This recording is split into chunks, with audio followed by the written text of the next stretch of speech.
Malam itu, dingin menusuk. Cahaya neon dari kafe tempat Rizka bekerja terasa seperti sorotan lampu interogasi.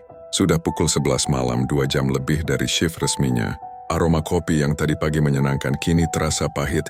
Jari-jarinya kaku, bukan hanya karena dingin tapi karena keputusasaan yang makin menjadi. Di meja kasir, manajer mereka tertawa terbahak-bahak, bercerita tentang liburan mewahnya. Di sisi lain, Bimo baru saja menerima notifikasi gaji. Angka itu tidak bergerak, upah minimum yang terasa seperti upah maksimal untuk menghidupi mimpi. Kau tahu, Riz, this is Bimo. Wajahnya tertutup masker, hanya matanya yang berbicara. Aku sudah 3 tahun di sini. 3 tahun status kontrak. Kapan berakhirnya masa percobaan ini? Rizka teringat Siska, temannya yang bekerja di gudang e-commerce. Kontraknya putus seminggu yang lalu, tanpa peringatan, hanya karena satu kesalahan kecil.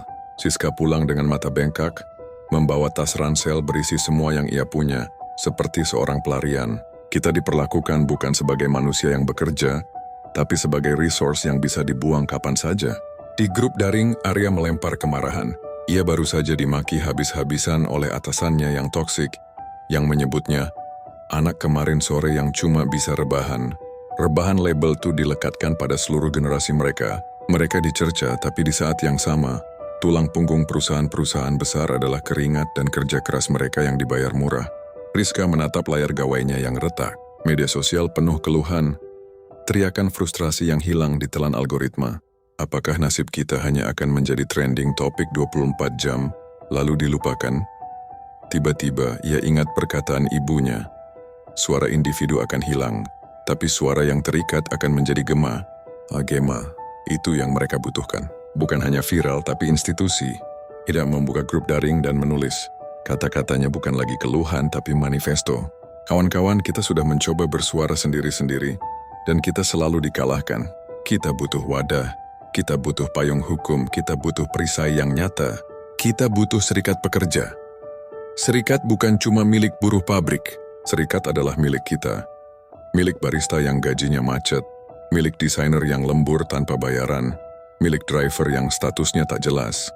Ini adalah satu-satunya alat sah yang memaksa perusahaan duduk dan bernegosiasi sejajar dengan kita, menuntut upah yang layak, menghapus kontrak abal-abal, dan menghentikan perlakuan semena-mena.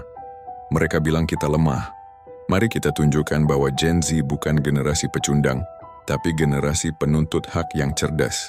Kita gunakan alat perjuangan yang legal dan terorganisir, serikat pekerja. Jeda di grup itu terasa seperti jeda sebelum badai. Lalu notifikasi masuk satu persatu cepat beruntun. Bimo, aku berhenti besok. Aku akan mendirikan serikat di kotaku.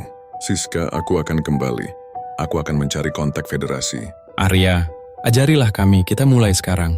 Kita ciptakan serikat pekerja Gen Z. Rizka tersenyum. Bukan senyum lelah, tapi senyum seorang pemimpin yang baru saja menemukan pasukannya dan alat tempurnya. Di luar fajar mulai menyingsing, mewarnai langit dengan warna-warna baru. Ini saatnya. Kita bukan lagi generasi yang hanya mengeluh. Kita adalah generasi yang bangkit. Kita gunakan kekuatan kita, kita bentuk serikat pekerja kita. Untuk upah yang layak, untuk status kerja yang aman, untuk mengakhiri senioritas toksik, dan untuk masa depan adik-adik kita. Kita bukan lagi robot.